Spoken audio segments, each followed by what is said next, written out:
Sebelumnya saya minta maaf yang sebesar-besarnya bila ada sesepuh yang duduk di bawah ini saya yang lebih muda di atas. Saya mohon maaf yang sebesar-besarnya.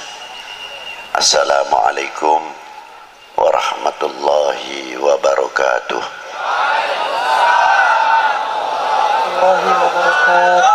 Alhamdulillahil awwalu bila ibtida wal akhiru bila intiha, jami'us sifatil ulya wal izzati wal kibriya, wassalatu wassalamu ala imami ahli safai wal wafa, qutbil anbiya wal awliya, sayyidina wa maulana Muhammadin khairid dawa likulli saqamin wada, rahmatan wa shifa fi sirri wal jila, wa ala alihi wa sahbihi ma damatil ard was sama. Amma ba'du. Ayyuhas sadatinal a'izza al fudala, yang saya banggakan dan yang wajib saya cintai, saya hormati para sesepuh, bini sepuh, para alim ulama, para ajengan, hapunten anu seueur bising sing abdi henteu tiasa nganebatkeun salah hijina, lain kurang ngahormatan atau kurang mahabbah tisim kuring. Yang saya hormati Bapak Kapolda Banten, Bapak Wakapolda Banten, jajaran Kapolres, dan yang saya hormati Bapak Danrem. Danrem berapa Pak? 064 beserta para bapak-bapak dandim, dan yang saya hormati Bapak Ketua MUI, DPRD, tokoh-tokoh masyarakat, tokoh-tokoh agama, dan yang saya hormati bapak-bapak dari instansi pemerintahan, sipil, TNI, Polri, yang selalu kami banggakan, bapak-bapak Muspika, Pak Camat, Pak Danramil, Pak Kapolsek beserta jajarannya, bapak-bapak Bupati, maaf, Wakil Bupati atau yang mewakilinya, panitia penyelenggara dalam rangka Banten bersalawat, hadirin wal hadirat rahimakumullah. Saya tuh sebetulnya sudah aras-arasen cek Sunda mameureun hati teh teu geunah bade dongkap ke Banten. Punten wae bising Sundana kasar sebab abdi teh urang Pekalongan. Jadi bising aya nu salah-salah nyahampun tenang we ka abdi. Ulah kirang-kirang. Para bapak, para ibu, karena apa? Tidak apa-apa, karena saya fisiknya itu kurang baik. Tapi mendadak saya takut kalau dimarahi oleh Maulana Hasanuddin Banten. Takut kalau dimarahi Maulana Yusuf, lebih-lebih ayahnya Maulana Hasanuddin Banten, Qutbil Aqtab, Sayyidi Syekh Maulana Syarif Hidayatullah. Maka saya memohon dengan Allah, tawasul kepada beliau. Alhamdulillah, saya habis sholat Jum'ah jam 2, maghrib lebih sedikit jam 6:15 sudah masuk ke Cilegon. Itu diantara karomah para sesepuh-sesepuh di Banten ini. Ma'asyiral muslimina wa rahimakumullah. Apa sih sebenarnya sholawat itu? Kalau orang baca sholawat sudah banyak yang mengerti. Mungkin sholawat nariyahan, mungkin sholawat munjiat, dan sholawat-sholawat yang lain. Sholawat dengan ayatnya yang sangat terkenal, sangat populer, innallaha wa malaikatahu yusalluna 'alan nabi ya ayyuhalladzina amanu sallu 'alaihi wa sallimu taslima. Ditafsirkan oleh Ibnu Hajar Qadil Iyad dalam kitabnya Asy-Syifa yang dikumpulkan oleh Sayyidi Syekh Muhammad Yusuf atau Sayyid Yusuf An-Nabhani di dalam kitab Sa'adatud Darain, diterangkan oleh Ibnu Hajar Al-Haytami Al-Asqalani dan Syekhul Islam Imamun As-Subki dan Abu Bakar Jalaluddin As-Suyuti, tokoh-tokoh yang sangat ma'ruf, menafsirkan innallaha wa malaikatahu yusalluna 'alan nabi. Salawatnya Allah kepada baginda Nabi khususiyah.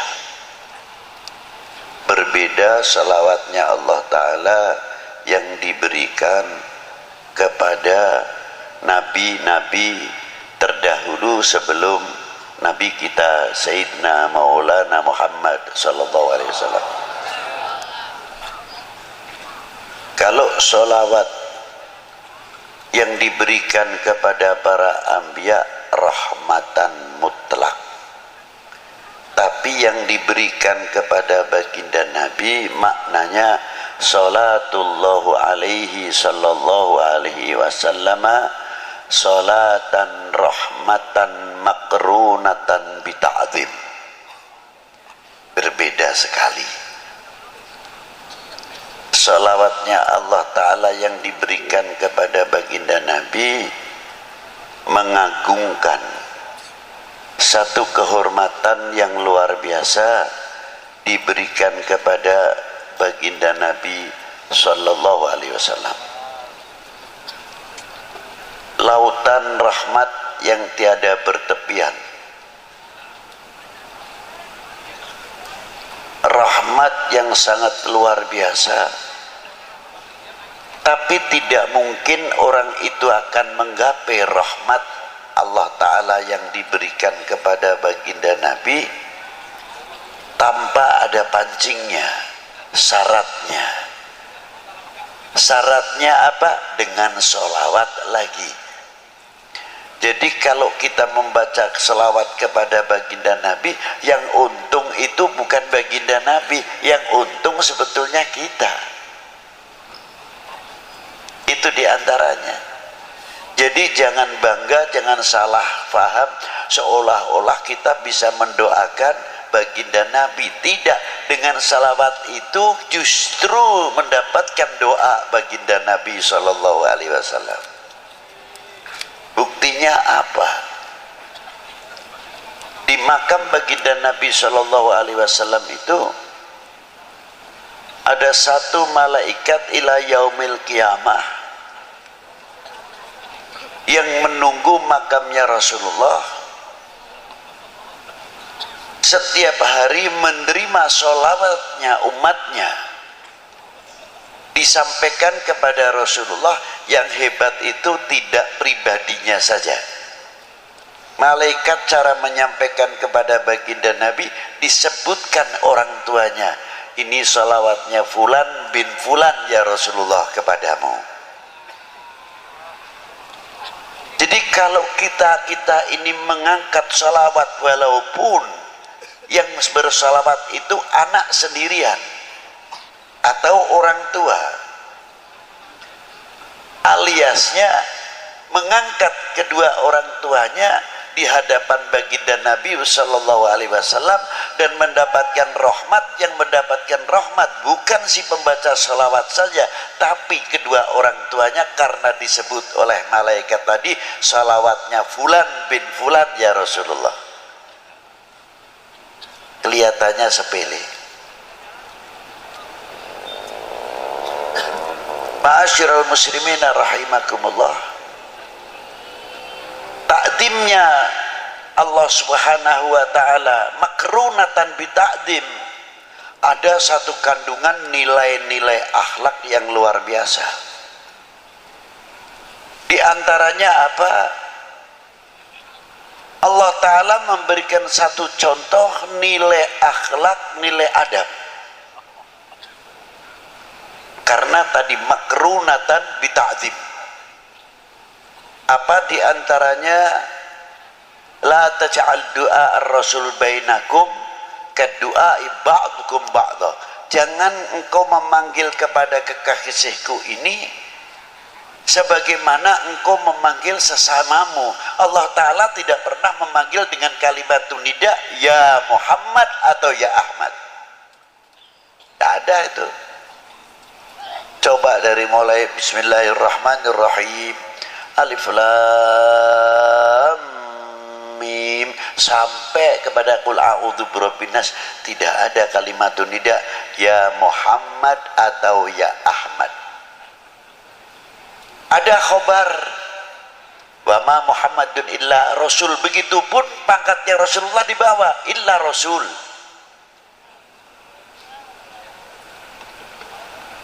Ada akhir suratul Fatah Muhammadur Rasulullah walladzina ma'ahu asyidda'u 'alal kufar ruhama bainahum tarahum ruk'an sujadan yabtaghuna fadlan minallahi wa ridwana. Disebut juga Muhammadur Rasulullah, pangkatnya di bawah. Ini khobar, bukan nida ya Muhammad, tidak. Tapi panggilan Allah Ta'ala yang langsung kepada baginda Nabi Sallallahu Alaihi Wasallam yang dipanggil apa? Yasin, Toha, ya ayuhan Nabi, ya ayuhan Rasul, ya Mudaththir, ya Muzammil, dan lain sebagainya, kebesaran-kebesaran asma'un Nabi Sallallahu Alaihi Wasallam.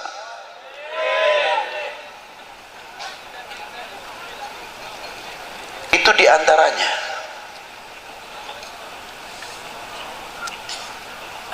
Maka kita dididik oleh Allah Ta'ala, jangankan kepada baginda Nabi Sallallahu Alaihi Wasallam, yang kepada kita sendiri, bagaimana cara menghormati antara sesama kita.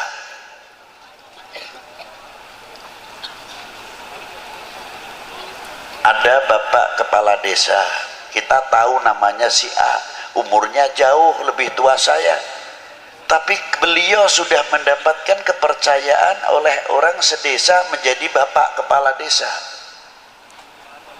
Kalau saya tidak memberikan contoh yang baik, walaupun beliau lebih muda, umpamanya namanya si Fulan, kita harus menyebut Bapak Fulan mau kemana, Bapak Fulan dari mana. Inilah nilai-nilai akhlak. Kalau sudah kita saling menghormati, orang awam akan bertanya, akan berbicara, tuh ajengan yang begitu sepuh saja, tuh Habib yang begitu sepuh saja menghormati kepada kepala desanya, padahal kepala desanya pantasnya anaknya, tapi begitu hormatnya. Inilah meningkatkan kewibawaan daripada nama desa itu sendiri.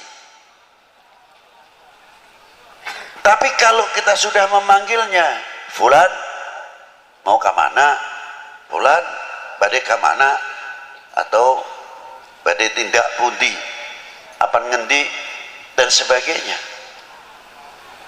secara tidak langsung menjatuhkan kewibawaan pimpinan-pimpinan yang ada di dalam desa itu, walaupun dalam sekup yang kecil. Itu hebatnya. Maka Allah Ta'ala selalu memberikan bimbingan, tuntunan terus kepada umat baginda Nabi sallallahu alaihi wasallam. Ini contoh yang luar biasa. Yang kedua, makna sholawat terhadap wa ala ali Sayyidina Muhammad. Ini pertama kali turun ayat innallaha wa malaikatahu yusalluna 'alan nabi ya ayyuhalladzina amanu sallu 'alaihi wa sallimu taslima. Sahabat Ka'bil Akhbar bertanya kepada baginda Nabi, kaifa nusalli 'alaika ya Rasulullah. Hebatnya sang penanya, tidak menggunakan memunculkan ego atau akuisme, menggunakan kalimah nahnu. Kaifa nusalli, bukan kaifa usalli alaika ya Rasulullah, tidak. Kalau begitu para sahabat alim juga. Satu kalimah jamak menunjukkan akhlak wal adab. Kalau bahasa Jawa panjenengan, panjenengan dalam. Halusnya kalau dalam bahasa Arab selain antum, samahatikum, saadatikum, itu kromo inggil, bahasa yang tinggi. Ila hadratis samahat fulan syekhona wa ustadina Sayyidi Syekh fulan bin fulan. Itu diantaranya. Nah, kita dipanggil seumpamanya ketemu dengan teman-teman, antum dari mana? Bukan ente sing ngentiin nggih. Bukan. Tapi antum dari mana? Ini halus. Kalimah panggilan antum akan berdampak yang hebat kepada ikhwanuna wa asgharina, kepada anak-anak, sebab menggunakan kalimah antum. Yang kedua, menggunakan kalimah nahnu mutawadian, untuk menunjukkan ketawaduan. Seseorang tidak pernah menggunakan ana. Ana ini bisa digunakan tertentu, tapi kalau ahlil akhlak wal adab bahkan menyebutkan al-faqir indallah, bukan indanas. Sebab ada menggunakan kalimah al-faqir bisa untuk mengundang pangkat alim. Sebabnya apa? Rata-rata orang alim biasanya menyebutkan dirinya al-faqir. Maka dari itu supaya saya dipanggil alim, maka menyebut diri saya al-faqir supaya dipanggil alim. Nah itulah, itu kita ketipu dengan dirinya sendiri. Padahal yang dimaksud di sini al-faqir indallah. Al-faqir indallah. Itulah sahabat Ka'ab dengan rendah dirinya di hadapan sang maha guru, ialah baginda Nabi sallallahu alaihi wasallam. Kaifa nusalli alaika ya Rasulullah. Mengapa menggunakan kaifah alaika bukan alaikum? Di sini menggunakan mukhatab istighbariyah. Seperti pada waktu kita sholat, at-tahiyyatul mubarakatus salawatut thayyibatul lillah. Assalamu alaika, ketika mengucapkan assalamu alaika seolah-olah kita berhadapan dengan baginda Nabi sallallahu alaihi wasallam. Ini disebut mukhatab istighbariyah. Kalau orang sudah terlatih dengan istighbariyah al-mukhatab, lama-lama karena kita sering menghadap kepada Rasulullah, kita akan merasa dilihat oleh Rasulullah SAW, dan kita akan banyak bercermin kepada baginda Nabi SAW.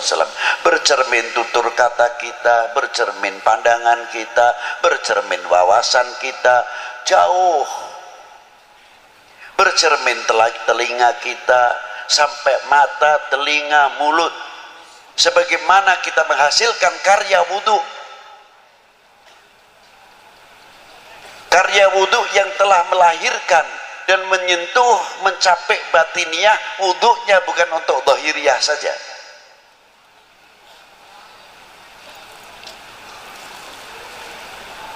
Muka kita ini belajar di wudhui setiap hari. Kalau kita hitung membasuh muka saja 3 kali, kali 5. Kalau setiap sholat wudhu sudah 15 kali. Kali 30 berapa? Berarti sudah 450 cuci muka dengan air wudhu. Sudahkah menyentuh batiniah kita atau belum? Kalau wudhu kita menyentuh batiniah kita, akan menghilangkan akuisme. Kun mutawadian, rendah diri.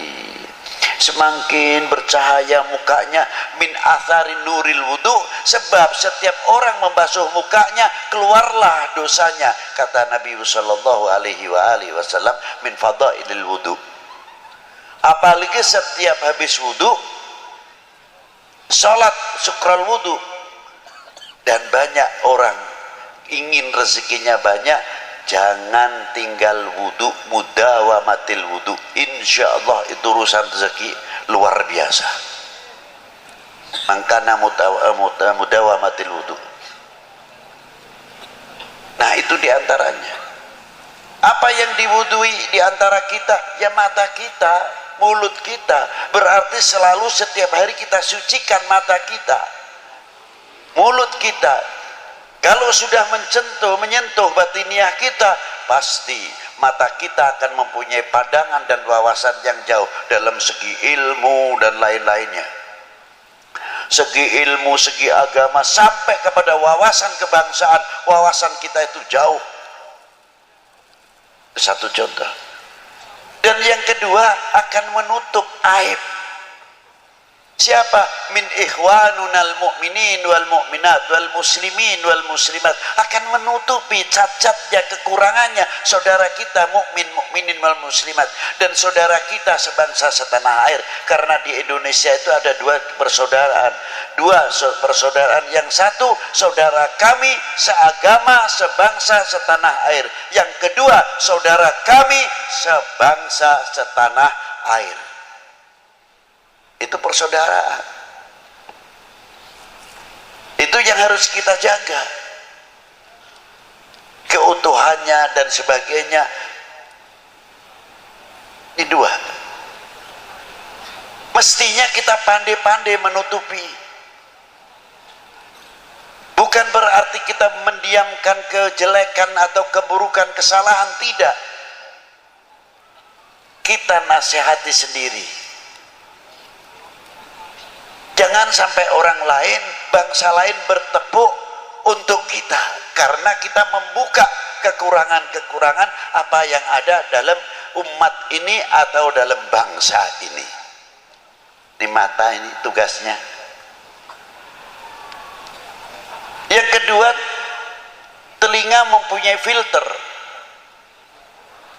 bisa memisahkan mana yang akan menjadikan pecah belahnya umat ini dan pecah belahnya bangsa, pecah belahnya keluarga, pecah belahnya tetangga, pecah belahnya kampung. Kalau ada berita-berita yang akan mengakibatkan kita berseberangan, saudara terkadang sekandung atau saling atau sesama tetangga, tapi telinga ini sudah mempunyai filter yang selalu bercermin kepada baginda Nabi SAW, dengan air wudhu tersebut akan bisa menepis hal-hal yang berakibat perpecahan antar sesama kita.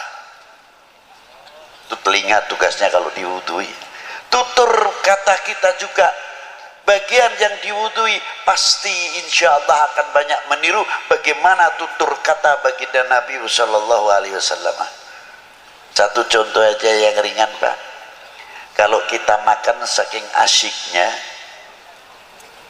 biasanya satu butir nasi itu ada yang ketinggalan di sini atau di jampangnya atau di mana nih kumisnya. Sudah cuci tangan, terkadang kita tidak sadar, kita melihat, ya Allah, itu orang tua lagi, itu nasinya ada satu butir yang di sini. Kalau kita langsung menegur, tersinggung,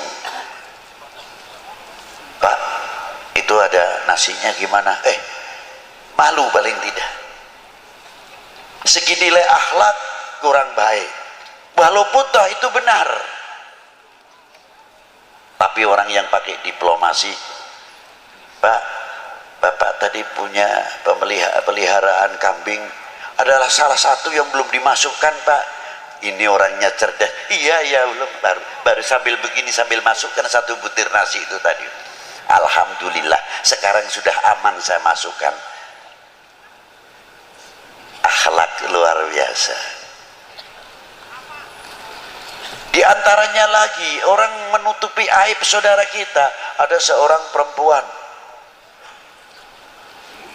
tinggi besar, masuk ke rumahnya Khatimul Asam, entah itu waing, entah itu keberatan badannya, naik ke rangkaian tingkatan rumah, dari beratnya bawah ikut bicara, prot gitu, kentut istilahnya. Ini perempuan malunya luar biasa, tersipu-sipu, pucat dari rasa malunya. Khatimul Asam kebetulan di situ sambil baca kitab asyik. Akhirnya, Assalamualaikum. Khatimul Asam tidak menjawab, pura-pura nggak dengar. Maka disebut Asam itu tuli. Karena apa? Karena itu menutupi aib perempuan itu tadi. Sampai Assalamualaikum enggak. Setelah kitabnya diberikan keras, Assalamualaikum, baru Waalaikumsalam gitu. Perempuan itu terus sadar, Alhamdulillah saya yang keras bersuara, beliau baru dengar. Berarti saya tadi kentut itu beliau tidak dengar saya. Alhamdulillah, lega hatinya. Jam itu Allah Ta'ala membuka pintu rahmatnya. Khatimul Asam diangkat oleh Allah Ta'ala menjadi walinya sebab menutupi aib saudara mukmin kita.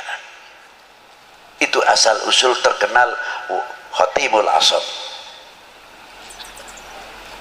Ma'asyiral muslimin rahimakumullah. Dan selanjutnya sampai tangan yang diwudui, kaki yang diwudui. Kalau umat Islam benar-benar tangan yang sudah suci ini, ya maaf saja, tangan yang sudah bersih, menjalankan sholat 5 waktunya baik, tutur katanya baik, mukanya tabassum baik, dan lain sebagainya. Mungkin tangan yang bersih ini tidak mau kalau diajak korupsi. Sebabnya apa? Setiap hari sudah dibersihkan. Tapi karena kurang mendalami babul wudhu sama babul sholat, ya terkadang terpaksa menjadi oknum karena tidak tahu cara athar min atharil wudhu itu tadi.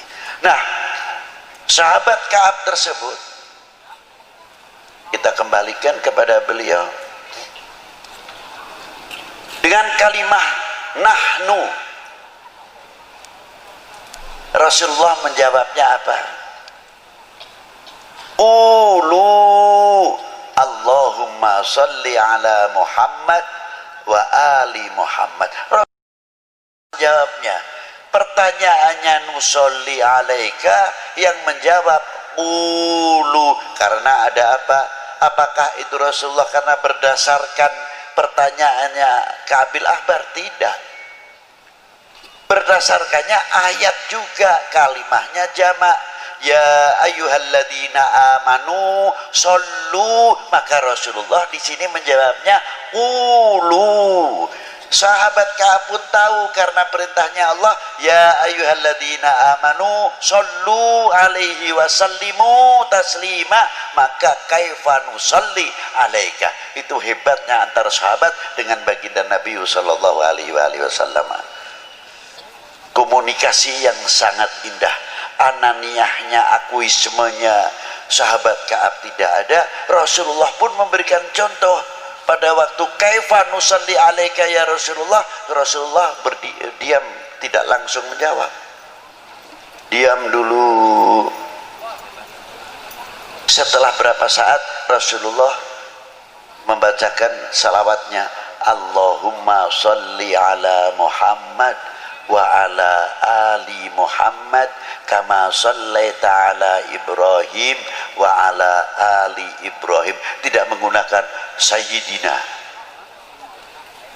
Sahabat Ka'ab sebagai murid sedang dituntun, dibimbing oleh sang guru apa adanya. Rasulullah memberikan satu contoh, Allahumma salli ala Muhammad, murid pun mengikuti Allahumma salli ala. Tapi ketika keluar, sahabat Ka'ab tetap menggunakan kalafdu siyadah bidalil ana sayyidi waladi Adam. Loh, makanya sahabat menambah berani kalimah lafdu siyadah sayyidina Muhammad wa ala ali sayyidina Muhammad.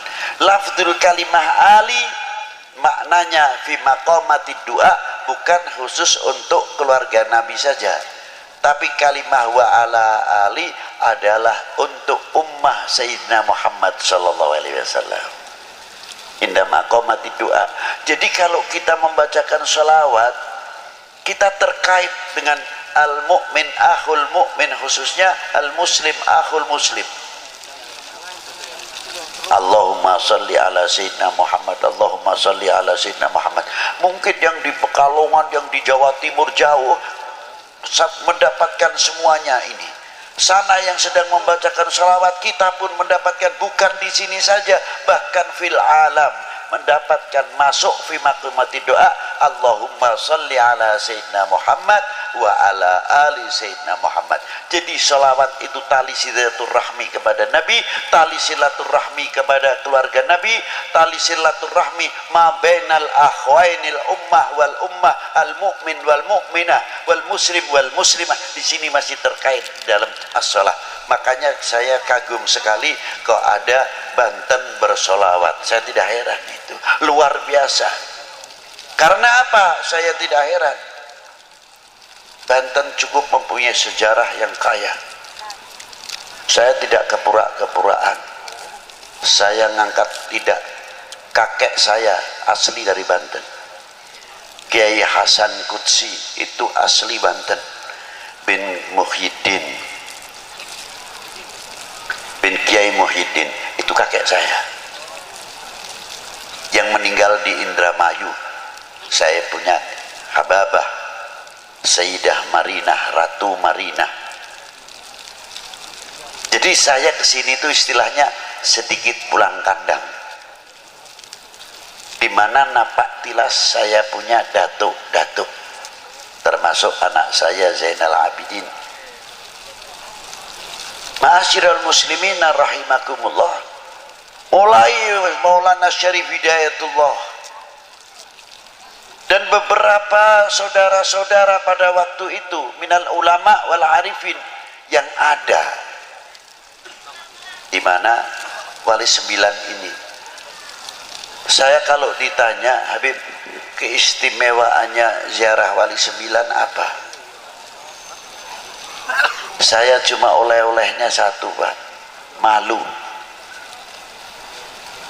Loh, kenapa malu? Iya, malu, benar-benar malu.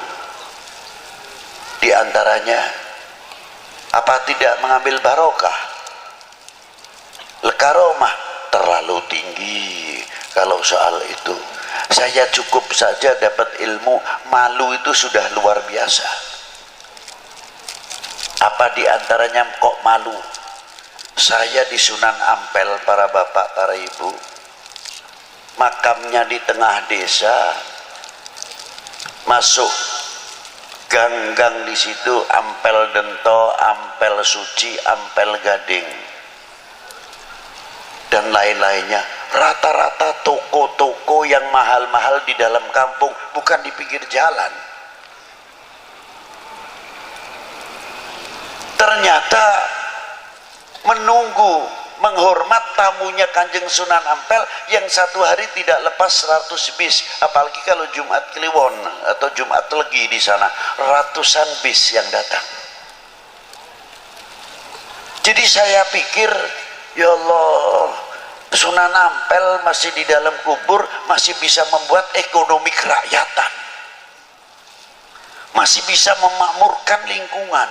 Coba kalau tidak ada Sunan Ampel, mana mungkin orang akan datang? Paling ziarah ke masjid kuno selesai. Setiap hari non-stop. Dan setiap orang yang ziarah ke sana bisa mempersatukan umat.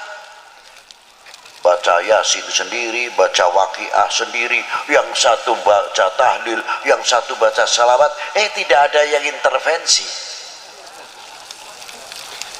Kamu jangan selawatan terus, jangan keras-keras bacanya, saya masih baca Yasin. Yang saya Yasin ongko-ongko saja, baca santai, tidak menyalahkan. Coba ditarik kembali ke Maulana Syarif Hidayatullah, separuh muslim, separuh non muslim. Hebat. Dengan akidah, etikot macam-macam. Sebelah itu kalau ziarah ke Gunung Jati, ada yang begini, ada yang datang terus. Ada lagi yang datang saudara muslim juga, pakai kudungnya dilepas, langsung saja pintunya dibeginikan aja, ambil barokah. Macam-macam. Kata saya, kita datang ke lautan ini, hati kita harus husnudon, tidak boleh suudon. Syarif Hidayatullah itu lautan besar. Begedor pisang artinya pohon pisang yang sudah tidak kepake, kalau dibuang ke sungai larinya juga ke laut. Kotoran apa saja yang masuk sungai larinya semuanya ke laut, diterima semua oleh laut. Tapi tidak pernah laut terkotori luar biasa dengan limbah-limbah yang ada dalam sungai-sungai, lebih-lebih kalau musim hujan, banjir atau caah. Per detik itu berapa juta kubik masuk ke laut. Tidak bisa dihitung, ini detikan para bapak, para ibu.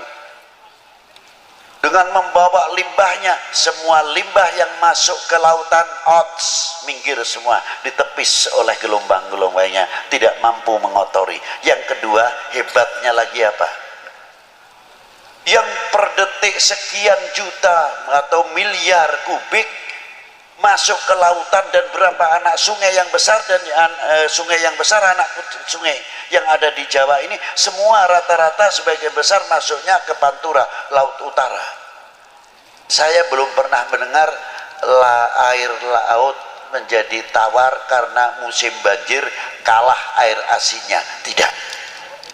Sudah pernah dengar itu? Belum.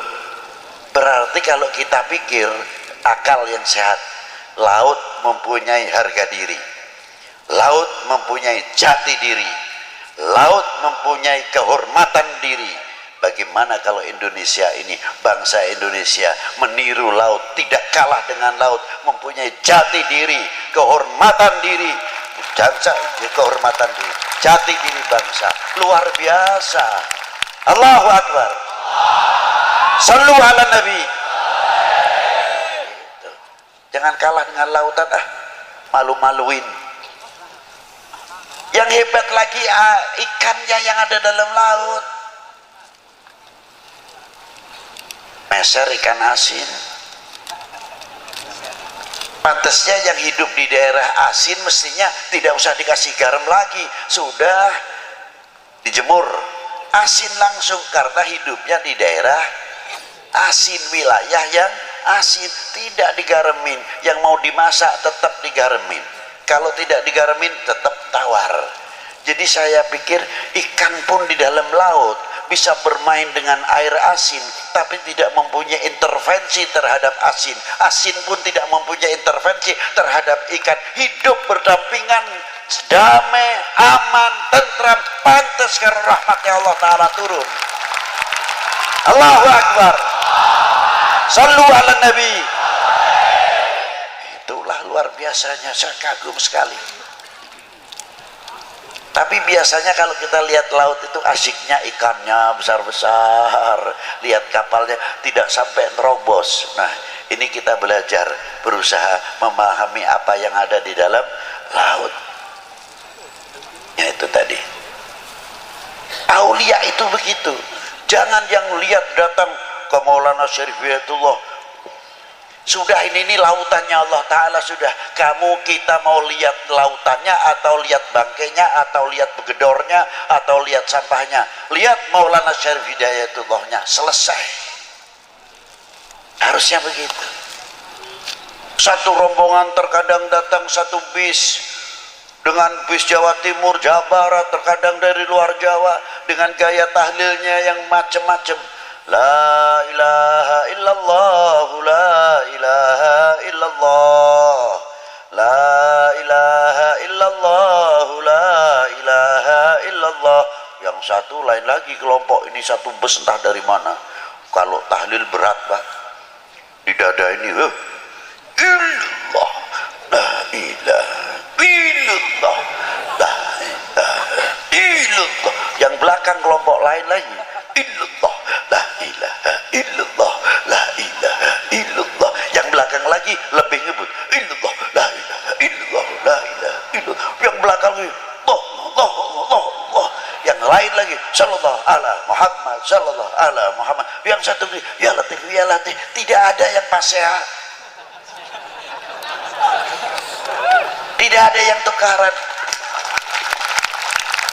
Berarti orang mati masih bisa mempersatukan umat, orang mati masih bisa mempersatukan bangsa, orang mati masih bisa memberikan tuntunan, bukan tontonan. Allah, Allah, Allah, sallu ala Nabi. Luar biasa. Maka saya malu kalau lihat Syarif Hidayatullah. Seumpamanya saya ceritakan, yang satu tikirnya la ilaha illallah, la ilaha illallah. Yang satu illallah. Kang, jangan begitu nih, dada saya sesek Kang. Biasa saja tahlilnya, biasa seperti saya. Kata rombongan ini, saya itu mantepnya begini, sampai mau kongko wae tulan niru-nuru. Yang sebelahnya satu rombongan lagi yang tahlilnya illallah, la ilaha illallah, la ilaha illallah. Tapi matanya ke sana ke sini, lihat ini dua rombongan pasya.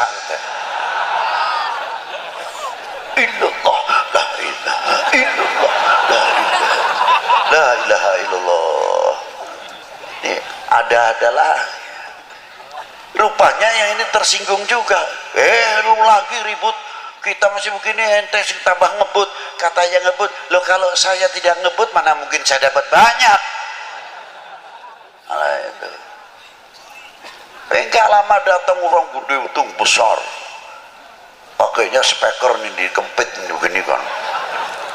Saya kira ini aduh, jangan-jangan suaranya orang sudah tinggi begitu tuh, top dah suaranya.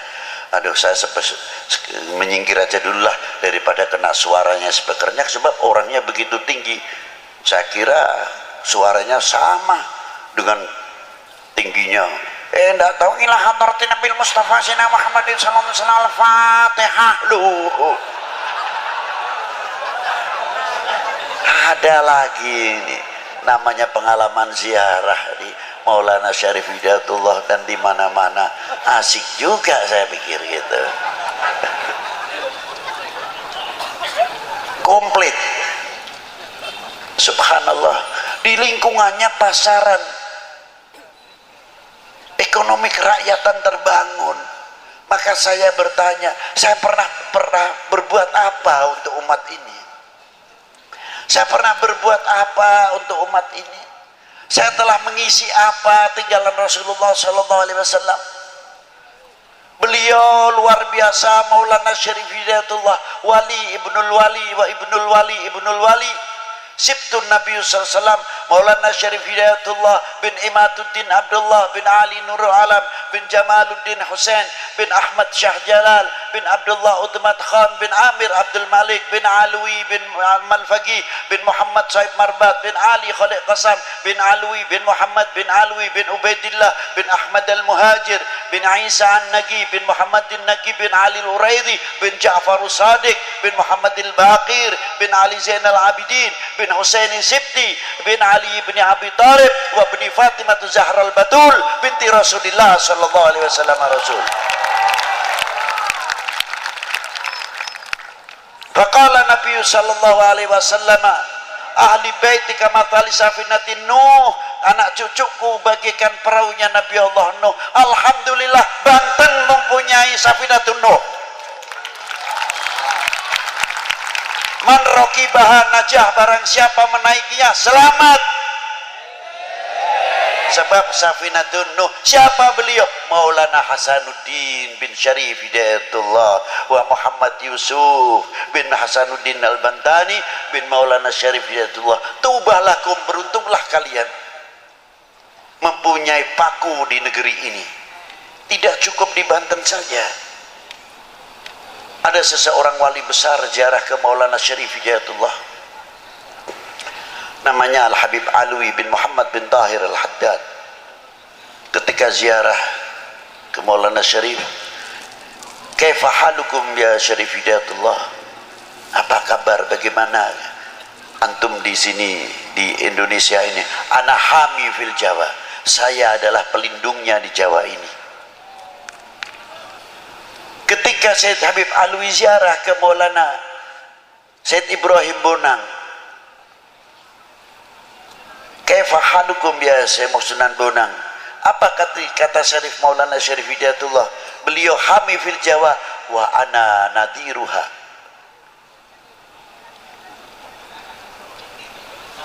Direksinya artinya. Ketika ziarah ke Maulana Hashim Sunan Derajat, apa kata kakakku, adikku Maulana Ibrahim dan Syarif Hidayatullah? Beliau nadiruha wa hamiha, dijawab oleh Maulana Hashim Sunan Derajat, ana harisuha. Indonesia insyaallah selagi ada 3 orang ini insyaallah payung rahmatnya Allah Ta'ala luar biasa.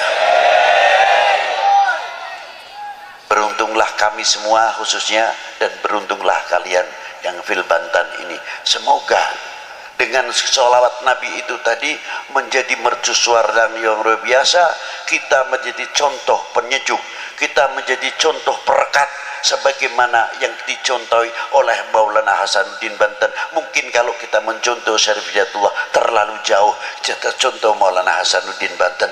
Begitu hebatnya. Dulu kalau kecil saya ziarah ke beliau masih kurang ramai, sepi. Sekarang sudah orang ziarah luar biasa, ramainya luar biasa. Ya Allah, kapan aku ini mendapat kotroh sedikit sajalah dari Maulana Hasanuddin, bisa memberikan satu contoh yang luar biasa. Bagaimana hidup beliau pada waktu perjuangan mempertahankan Malaka dari pertahanan Portugis. Bagaimana anaknya Sultan Abdul Fattah Adipati Yunus mengirimkan pasukannya untuk mempertahankan Indonesia daripada serangan Portugis yang sudah menduduki Malaka dan lain sebagainya. Beliau itulah dermawan, murah senyum, basyasyah seperti kakeknya baginda Nabi SAW. Sampai mati pun masih bisa memikirkan ummah, masih bisa sebab memberi makan yang hidup. Luar biasa. Kita ketinggalan dengan para wali-wali 9 khususnya.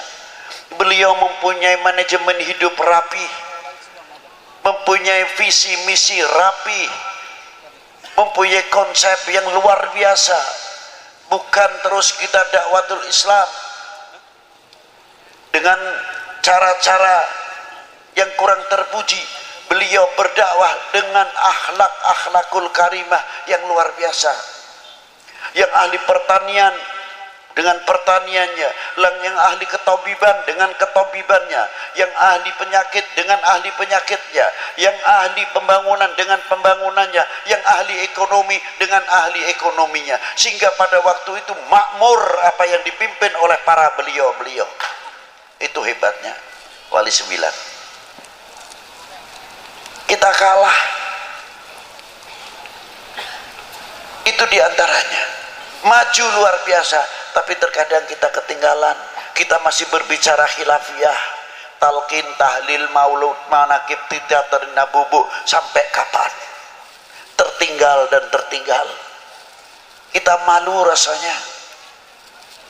Rasulullah ketika hijrah, pedangnya bisa diganti dengan pedang apa? Melahirkan ilmuwan intelektual, membangun sarana pendidikan, sarana ibadah, membangun dunia ekonomi yang luar biasa, membangkitkan dunia pertanian yang luar biasa. Mungkin kalau kita terjemahkan dengan bahasa sekarang, Allahu Akbar, bangun ekonomi, Allahu Akbar, bangun marketing, Allahu Akbar, bangun perguruan tinggi khusus ilmu Al-Quran, ilmu pengetahuan yang ada di dalam Al-Quran. Allahu Akbar, bangun supermarket, Allahu Akbar, bangun mall, bukan Allahu Akbar, bangun khilafiyah. Dari sini ke sana, dari sana ke sini, talqin, tahlil, maulud, manakib, terus begitu dan begitu, tidak ada habisnya.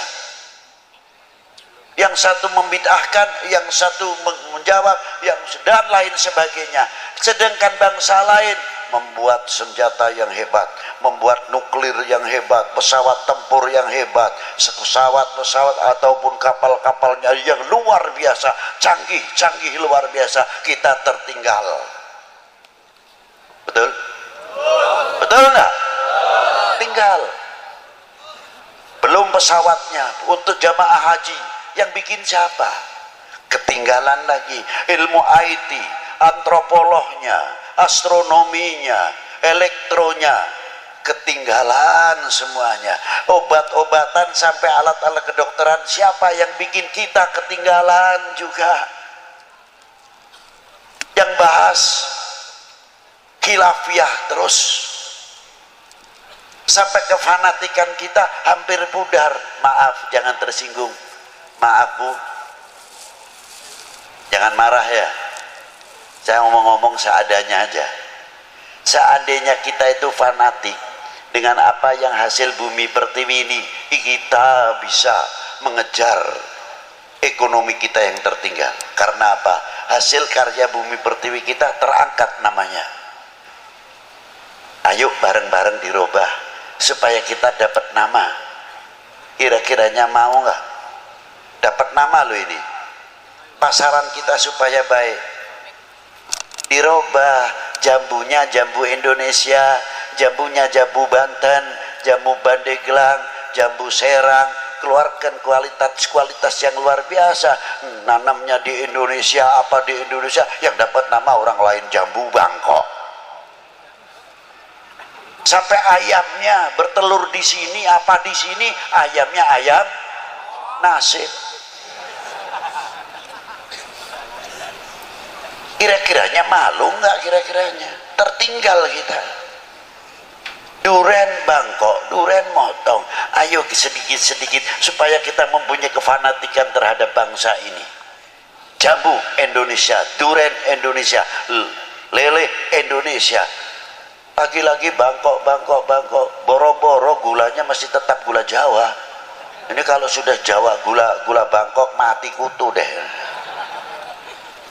Ayo bangkitkan kembali supaya ekonomi kita bangkitkan, merasa memiliki handar beni kepada tanah air ini. Insya Allah ekonomi kita akan maju sebagaimana Maulana Hasanuddin saja dikubur masih bisa memberikan kesejahteraan kepada yang hidup, khususnya kepada lingkungannya. Inilah hikmah daripada as-shalah ala Nabi sallallahu alaihi wa alihi wasallam.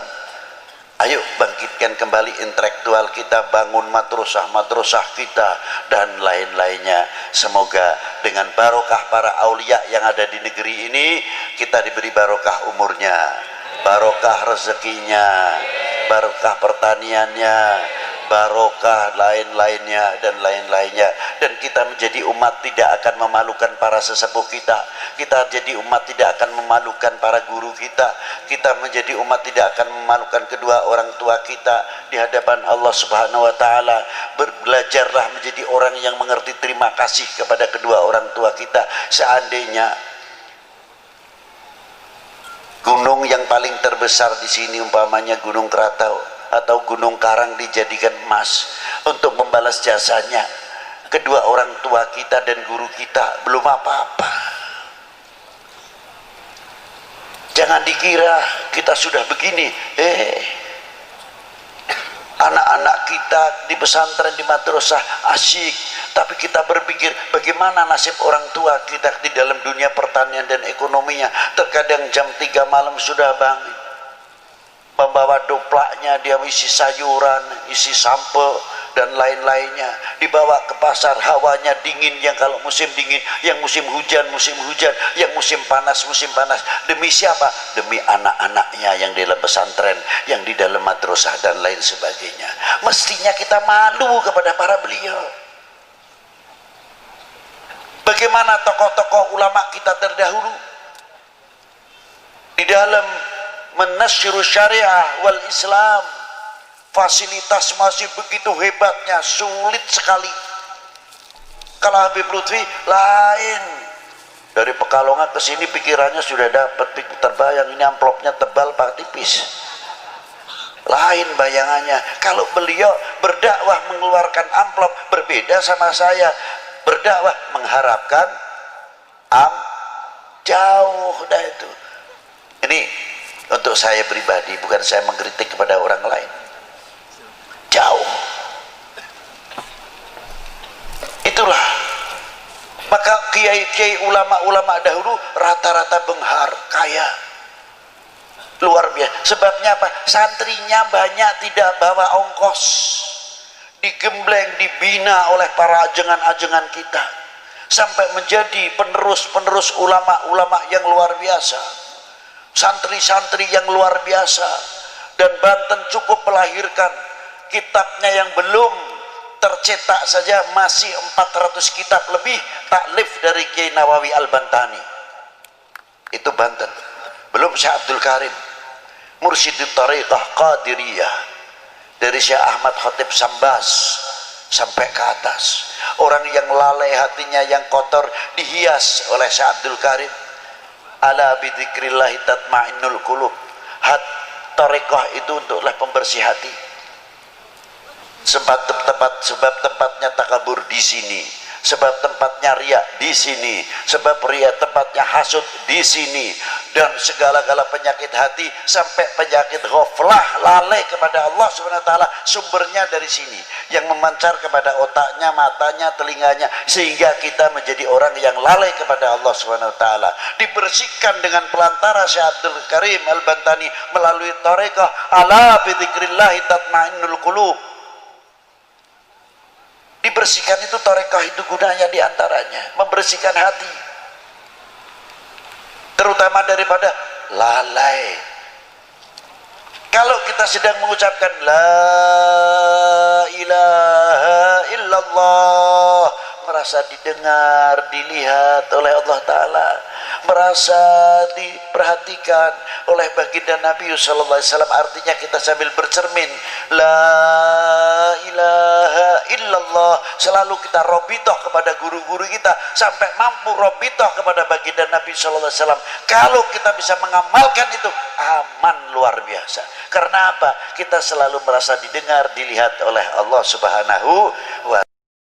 Mau berbuat maksiat malu, mau ngomongin orang malu, mau nyaci maki orang malu, mau nyacat orang malu, karena kita selalu dilihat oleh Subhanahu wa ta'ala. Itulah diantara pentingnya thariqah.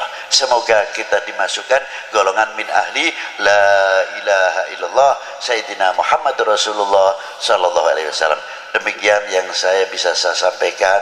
Saya tidak bisa panjang lebar, tapi saya hanya bisa berdoa, semoga majelis ini, saya minta sama Allah Ta'ala, tawasul kepada baginda Nabi SAW, Ya Rasulullah, ini tawassaltu bika, kita mohon kepadamu ya Allah dengan tawasul kepada kekasihmu, semoga majelis ini sampai majelis dunia wa akhirah bisa duduk bersama Rasulullah sallallahu alaihi wasallam. Allahumma, itulah yang bisa saya sampaikan, kurang lebihnya wal afu minkum. Wassalamualaikum warahmatullahi wabarakatuh.